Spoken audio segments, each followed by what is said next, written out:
Welcome back again. Today I'm going to show you how to create a Sunburst graph using Excel. So this is my data for countries, first column B, then the second column C for road class, and the other column D is for road numbers. So this data is not officially collected. So this is just a random data for different countries, road class is a respective number of roads. So I'm going to show you how to create a simple Sunburst graph in just a few minutes. So what you're required to do first is select your data here, then go to the insert button, then go to here, this tab recommended charts, then all the way to all charts here, then Sunburst here.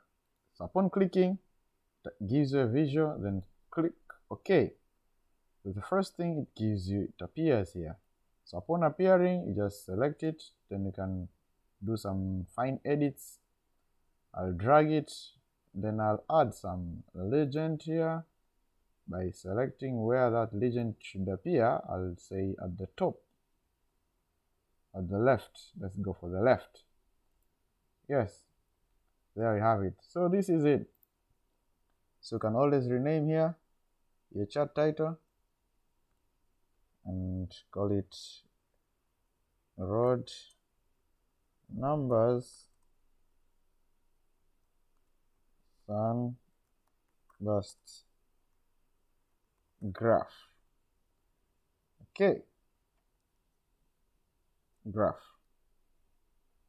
just like that. So now we have it. For instance, Zambia here, it has primary rows of 4250. You can have a look here, 4250.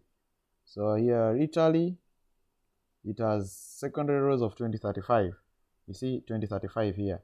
So no matter the case, Italy has local rows of 3500 and secondary rows of 2035. So we have Italy here as secondary roads, and we have another Italy here as local roads here. So this is it. So thank you for watching. Hope you have enjoyed. Please subscribe and share the video.